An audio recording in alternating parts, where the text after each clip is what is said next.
Hello friends, welcome back to my channel. ட்ராமாக்குள்ள போறதுக்கு முன்னாடி மறக்காம இந்த வீடியோக்கு ஒரு லைக்க போட்டுருங்க. சரி வாங்க ட்ராமாக்குள்ள போகலாம்.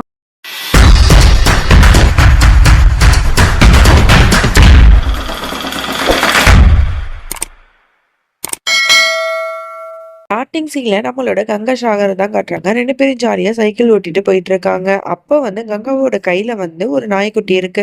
அத வச்சு அழகா தூக்கி வச்சு கொஞ்சிட்டு இருப்பா. அப்ப அங்க நெறைய பசங்கலாம் வந்துட்டு அ உடனே வந்து இவள பிடிக்கிறதுக்கு ஓடுவானுங்க. இவ வந்து பயந்துட்டு வேகமா ஓடுவா. அதுக்கப்புறம் லாஸ்ட் ஒரு கேட் இருக்கும். அதனால அவளால இதுக்கப்புறம் முடியாதே அப்படின்னு சொல்லிட்டு பயந்துட்டு நிக்கிறா. அதோட அந்த பசங்கலாம் வந்துட்டு சண்டை போடுறானுங்க. "உனக்கு எவ்வளோ திமிரு இருந்தா என்னோட நாய்க்குட்டிய நீ தூக்கிட்டு வருவ? ஒழுங்கு மரியாதை குடு" அப்படின்னு சொல்லிட்டு சண்டை போடுறான். ஆனா, அவ வந்து அந்த நாய்க்குட்டிய தரமாட்டேன் அப்படின்னு சொல்லிட்டு பிடிவாதம் பிடிக்க, அது வந்து வாய் தகராறு வந்து முத்தி போய் அப்படியே வந்து அவள அடிக்கிறதுக்கு போயிர்றான். அப்ப கரெக்ட்டா அந்த இடத்துக்கு சாகர் வந்துட்டு, "எவ்ளோ திமிரு இருந்தா என் கங்கா மேலேயே நீ கை வைப்ப? உன்ன நான் சும்மா விட மாட்டேன். அவள தொடுறதுக்கு முன்னாடி ஃபர்ஸ்ட்டு என்ன தாண்டி தான் நீ போணும்." அப்படிங்கிற மாரிலாம் பேச, உடனே "ஆமா இவரு பெரிய இவரு வந்துட்டாரு. போடா" அப்படின்னு சொல்லிட்டு அவன பிடிச்சு தள்ளி விட, அப்புறம் சாகரும் புடிச்சு அவன அடிக்கிறான். உடனே கோவத்துல அங்க இருக்கிற எல்லா பசங்களும் சேர்ந்து நம்ம சாகர கன்னா பின்னான்னு போட்டு அடிச்சுட்டு போயிடுறானுங்க. நம்மளோட சாகர் அப்படியே மயக்கமான நிலைமையில அப்படியே வந்து கீழ விழறான். அவனோட கண்ணெல்லாம் அப்படியே மேல பார்த்துட்டே இருக்கு.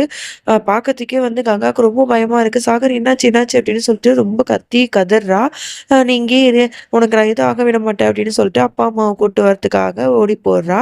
அதுக்கப்புறம் அங்கிள்ட்ட போயிட்டு சொல்றா, அந்த மாரிலாம் வந்து "சாகருக்கு இந்த மாரி ஆயிடுச்சு வாங்க" அப்படின்னு சொல்லிட்டு அவங்க எல்லாத்தையும் கூட்டு வந்து பார்த்தா, சாகர் இந்த மாரி நிலைமையில இருக்கிறத பார்த்துட்டு அவங்கலாம் ரொம்ப வருத்தப்படுறாங்க. அப்படி பயப்படுறாங்க. அதோட அவன தூக்கிட்டு ஹாஸ்பிட்டலுக்கு ஒரு வழியா கொண்டு போயிர்றாங்க. உடனே வந்து அவன ட்ரீட்மெண்ட் பண்ணுங்க அப்படின்னு சொன்னா, அங்க இருக்கிற டாக்டர் வந்து சொல்றாரு, "நீங்க வந்து எப்படி இவ்வளோ அலட்சியமா இருந்தீங்க? அவனுக்கு சின்ன வயசுலேருந்தே வந்து ஹார்ட்ல ஒரு ஓட்டை இருக்கு. அவன் வந்து இந்த மாதிரி ரொம்ப அ கோவமாவோ, அதிகமான சந்தோஷத்துலயோ, இல்ல அதிகமான கோவத்திலயோ இருந்தா, இந்த மாரி அவனுக்கு உயிருக்கே ஆபத்தாகுங்கிறது உங்களுக்கு தெரியாதா? எப்படி இவ்வளோ கேர்லெஸ்ஸா இருந்தீங்க?" அப்படிங்கிற மாரிலாம் வந்து டாக்டர் சொல்றாரு. "ப்ளீஸ் டாக்டர் எப்படியாவது காப்பாத்துங்க. இதுக்கப்புறம் இந்த மாரிலாம் நடக்காது" அப்படிங்கிற மாரியே அவங்கலாம் சொல்ல, உடனே வந்து டாக்டர் சொல்றாரு, "இல்ல இதுக்கப்புறம் சரியா வராது. நான் முடிஞ்ச அளவுக்கு முயற்சி பண்றோம். ஆனா 80% வரைக்கும் அவர் பொழைக்க வாய்ப்பில்ல. 20% தான் இந்த மாரி அவர் பொழைக்க வாய்ப்பு இருக்கு. அதனால நீங்க எல்லாரும் கடவுள்ட்ட வேண்டிக்கோங்க" அப்படிங்கிற மாரி டாக்டர் சொல்லிட்டு போக, இங்க இருக்கிறவங்கலாம் அப்படியே கதறி கதறி அழுறாங்க. "சாகர் வந்து இப்படி என்ன பண்ண போறான்னு தெரியலையே" அப்படின்னு சொல்லிட்டு. பாட்டிக்கு அப்படியே ரொம்ப கஷ்டமா இருக்கு. உடனே வந்து பித்து பிடிச்ச மாரி அப்படியே வந்து எங்கேயோ நடந்து போகுது. அப்புறம் வந்து ஒரு பூசாரி இருக்காரு. அவர போய் பார்த்து இந்த மாரி அ சொல்லுது. இந்த மாரி என்னோட பேரனுக்கு வந்து இந்த மாரி ரொம்ப உடம்பு சரியில்ல. உயிருக்கு போராடிட்டு இருக்கான். அவனுக்கு வந்து ஆப்ரேஷன் பண்ணணும் அப்படின்னு சொல்றாங்க. அதனால அவனோட ஜாதகத்த பார்த்து சொல்லுங்க.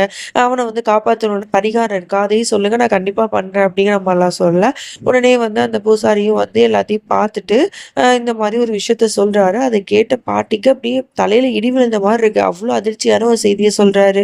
இந்த மாதிரி உங்களோட பேரனோட உயிர் வந்து காப்பாத்தப்படணும் அப்படின்னா, ஒரு இளம் பெண்ணோட நெத்தியில வந்து அவன் வந்து குங்குமம் வைக்கணும்.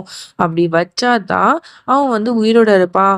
அப்படிங்கிற மாரிலாம் வந்து சொல்லிர்றாங்க. இத கேட்ட பாட்டிக்கு அப்படியே அதிர்ச்சியா இருக்கு. என்ன சொல்றீங்க? அவன் சின்ன பையன். அவன் எப்படி வந்து வேற ஒரு பொண்ணுக்கு வந்து குங்குமம் வைப்பான்? இதெல்லாம் சரியா இல்ல அப்படிங்கிற மாரி சொல்லும்போது, இல்ல இப்படி பண்ணா மட்டும் தான் உங்க பேரனோட உயிர் வந்து ஆபத்துலேருந்து நீங்க காப்பாத்த முடியும்.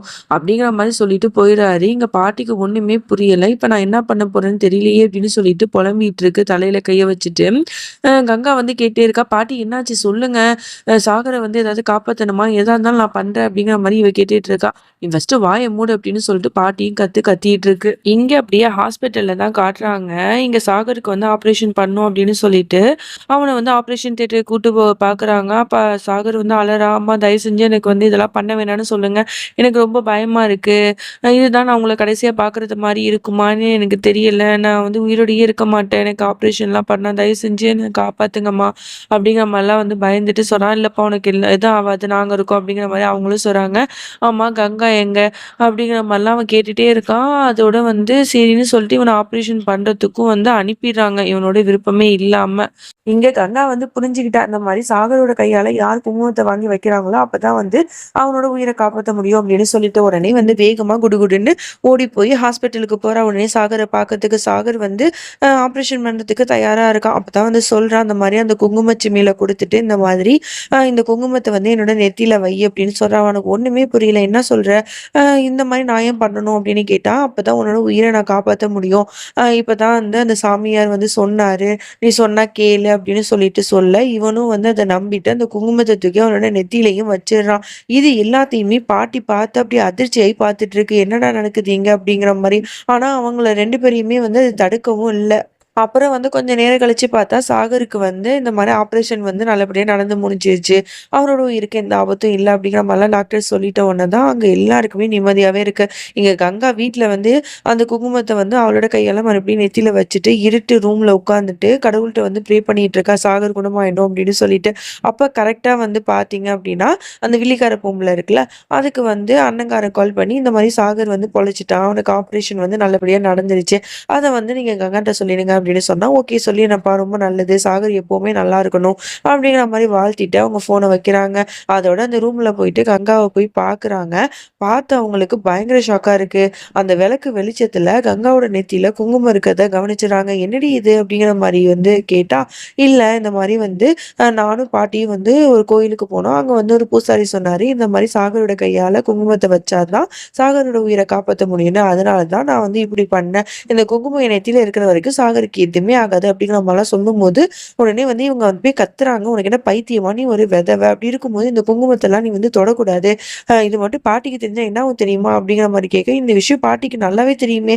அ ஆனா பாட்டி என்ன எதுவுமே சொல்லலையேங்கிற மாரி சொல்லிர்றா. இத கேட்ட உடனே அந்த வில்லிக்காரி பொம்பளைக்கு இன்னும் கொஞ்சம் பயங்கர ஷாக்கா இருக்கு. "என்னடா இது?" அப்படின்னு சொல்லிட்டு. அதுக்கப்புறம் வந்து கோவப்பட்டு, "இனிமே இந்த குங்குமம் உன் நெத்தியில இருக்கக்கூடாது" அப்படின்னு சொல்லிட்டு, அவளோட தலையில இருக்கிற குங்குமத்த வந்து தண்ணிய ஊத்தி போய் அழிச்சிட்டு இருக்காங்க. ஃபர்ஸ்ட் எபிசோட் பார்த்தவங்களுக்கு நல்லாவே தெரிஞ்சிருக்கும். இதே மாரி தான் கங்காவ வந்து ஃபர்ஸ்ட்டு அவங்க பண்ணியிருப்பாங்க. அதே மாதிரியே பண்ணிட்டு இருக்காங்க. ஃபுல்லா அவளோட குங்குமத்த அழிச்சிடுறாங்க. ஆனா, அவளோட விதவ ட்ரெஸ் இருக்குல்ல, வெள்ள ட்ரெஸ் அது ஃபுல்லா கொஞ்சம் கலர் ஆன மாரி தான் இருக்கு. "இத பாரு இதுக்கப்புறம் இந்த மாரிலாம் நீ பண்ணக்கூடாது. புரியுதா?" அப்படிங்கிற மாரி வார்னிங் பண்ணிட்டு அங்கேருந்து போயிடுறாங்க. இங்க வந்து சாகர் வந்து நல்லபடியா வீட்டுக்கும் வந்துடுறான். கங்கா வந்து ரொம்ப சந்தோஷப்படுறா. அவன ரொம்பவே பார்த்து பார்த்து கவனிச்சுக்கிறா. அவனுக்கு வந்து சாப்பாடு குடுக்குறது, அவனுக்கு வந்து மருந்து குடுக்குறது, அப்புறம் வந்து அவனுக்கு குளிக்கும்போது தல தோட்டி விடுறதுங்கிற மாரி எல்லாத்தையுமே அப்படியே ரொம்ப உரிமை எடுத்து பண்றா. இதெல்லாம் பார்க்குற அம்மாக்காரங்களுக்கு வந்து ரொம்பவே கோவம் வருது. இவ என்ன இப்படி ரொம்ப ஓவர் அட்வான்டேஜ் எடுத்துக்கிறாளே! இது சரியே இல்ல. இவங்க 2 பேரையும் கொஞ்சம் கொஞ்சமா பிரிக்கணும் அப்படின்னு சொல்லிட்டு மனசுல நெனச்சுக்கிட்டு உடனே வந்து அங்கிள்ட்ட போய் சொல்றா. "அத பாருங்கங்க.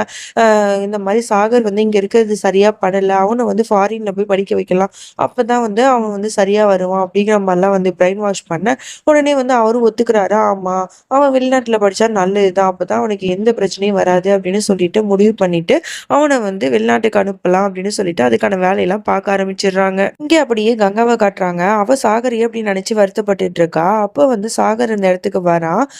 உடனே வந்து அவ வந்து அவன்கிட்ட வந்து கொலுச குடுத்து, "இத எனக்கு போட்டு விடு" அப்படிங்கிற மாரி சொல்லுவா.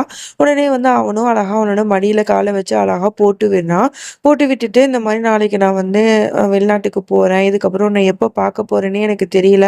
நான் உன்ன ரொம்ப மிஸ் பண்ணுவேங்கிற" மாரிலாம் சொல்லிட்டு இருக்கான். அவ அப்படியே அழுகையே வந்துருது அவளுக்கு. "நான் வந்து இத்தன எவ்வளோ நாள் ஆனாலும் உனக்காக நான் வெயிட் பண்ணுவேன். நீ வந்து சீக்கிரமாவே வந்துரு" அப்படிங்கிற மாரி இவளும் வந்து சொல்லிட்டு இருக்கா. அப்படியே 2 பேரும் ரொம்ப நேரம் பேசிட்டு இருக்காங்க. அப்புறம் நல்லா படுத்து தூங்கிடுறாங்க. ஒருத்தருக்கு ஒருத்தர் அவங்க அவங்க தோள்ல சாஞ்சு அப்படியே வந்து தூங்கிடுறாங்க. பார்க்கவே இந்த சீன் அவ்வளோ கியூட்டா இருக்கும். அதுக்கப்புறம் விடிஞ்சிருது. விடிஞ்சுமே 2 பேரும் தூங்கிட்டு இருக்காங்க. அப்போ வந்து சாரதாவும், அங்கிளும் பார்த்துடுறாங்க. இவங்க 2 பேரும் இப்படி ரொம்ப நெருக்கமா இருக்கிறத இத பார்த்த சாரதாக்கு பயங்கரமா கோவம் வருது. தன்னோட பையன் வந்து இந்த பொண்ணு கூட இவ்வளோ நெருக்கமா இருக்கானே அப்படின்னு சொல்லிட்டு ரொம்ப பொறாமைப்படுறாங்க. அதோட அங்கிள் வந்து இந்த மாரி வந்து சாகர வந்து தூக்கிட்டு போயிடுறாங்க. உடனே வந்து நம்ம கங்கா முழிச்சு பார்க்குறா. சாகர காணோம். எங்க போனான்னு தெரியலையே அப்படின்னு சொல்லிட்டு பதறி அடிச்சுட்டு, "சாகர், சாகர்" அப்படின்னு சொல்லிட்டு எங்க பார்த்தாலும் கத்திட்டு இருக்கா. அதோட சாகர் வந்து வெளில வந்து காருகிட்ட வந்து நிக்கிறான். அவன கெளப்பிட்டாங்க போல. உடனே வந்து பக்கத்துல வந்து அவன பார்த்துட்டு 2 பேருமே ஒண்ணா ஹக் பண்ணிக்கிறாங்க. இத வந்து அங்க இருக்கிற எல்லாருமே பார்த்து பயங்கரமா ஷாக் ஆறாங்க. "என்னடா நடக்குது இங்க?" அப்படிங்கிற மாரி. அதுக்கப்புறம் வந்து இந்த மாரி "போயிட்டு வரேன். நீ பார்த்துக்க, உடம்ப பார்த்துக்க" அப்படிங்கிற மாரி சாகர் சொல்லிட்டு இருக்கான். அதோட வந்து பாட்டி வந்து, "நீ வந்து பார்த்துக்கப்பா. நீ வந்து கவலைப்படாத. எல்லாம் நல்லபடியா நடக்கும். நல்லா படிக்கணும் சரியா?" அப்படிங்கிற மாரிலாம் சொல்லிட்டு இருக்காங்க. அப்புறம் சாரதாவும் வந்து, "இந்த மாதிரி நீ அங்க போயிட்டு கால் பண்ணு. நான் உன்ன ரொம்ப மிஸ் பண்ணுவேன்." அப்படிங்கிற மாரி எல்லாரும் பேசிக்கிட்டே இருக்காங்க. ஆனா நம்ம சாகருக்கு வந்து அப்படியே கங்காவையே பார்த்துட்டு இருக்கான். பச்சை கண்ணு வாங்காம அப்படியே அவளையே பார்த்துட்டு இருக்கான். கங்கா வந்து அப்படியே அவன்ட்ட பேசிட்டே இருக்கா. அப்புறம் காரும் வந்து கிளம்ப ஆரம்பிச்சது. கங்கா வந்து அவன விடாம அவனோட கைய புடிச்சுட்டே இருக்கா. உடனே வந்து அவங்க 2 பேரும் இப்படி பேசிட்டே இருக்காங்க. ஒரு கட்டத்துக்கு அப்புறம் கார் வேகமா போயிடுது. கங்கா அப்படியே கீழ விழுந்துடுறா. நம்மளோட சாகர் வந்து கங்கா அப்படின்னு சொல்லிட்டு கத்துறான். அதுக்கப்புறம் வந்து அவ ரொம்ப வருத்தப்படுறா. "சாகர், இப்ப நீ என்ன விட்டு பிரிஞ்சு போயிருக்கலாம். ஆனா உன்னோட உயிர் வந்து எப்பவுமே என்னோட கிட்ட தான் இருக்கும். உன் உயிருக்கு எந்த ஆபத்தும் வராது" அப்படின்னு சொல்லிட்டு அந்த குங்குமத்த எடுத்து அவளோட நெத்தியில வச்சுக்கிறா. இது வந்து நீ திரும்பி வர வரைக்குமே என் நெத்தியில வந்து இந்த குங்குமம் இருக்கும். அப்படிங்கிற மாரி சொல்லிட்டு இருக்கா. அப்புறம் 15 வருஷத்துக்கு அப்புறம் வந்து காட்டுறாங்க. அதே கங்கை நதியில ஒரு பொண்ணு வந்து குளிச்சிட்டு இருக்கா. அப்படியே வந்து திரும்பி பார்க்குறா. பார்த்தா அது நம்பளோட மௌலி. அட ஆமாங்க. நம்பளோட குட்டி கங்கா வளர்ந்து பெரியவளா ஆயிட்டா. அவ நம்மளோட மௌலி தான். அவள பார்க்கறதுக்கே இவ்ளோ கியூட்டா இருக்கால்ல. மௌலியோட ஃபேன்ஸ் எல்லாருமே வந்து கீழ வந்து ரெட் ஹார்ட் கமெண்ட் பண்ணுங்க. மௌலிய உங்களுக்கு எந்த அளவு பிடிக்குங்கிறதையும் மறக்காம கீழ கமெண்ட் பண்ணுங்க.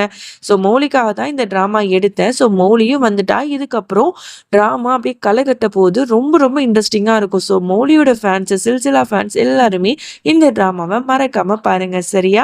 நெக்ஸ்ட் பார்ட் பயங்கர இன்ட்ரெஸ்ட்டா இருக்கும். மிஸ் பண்ணாம பாருங்க. நம்ம மௌலியோட சீன்ஸ் ஆரம்பம்.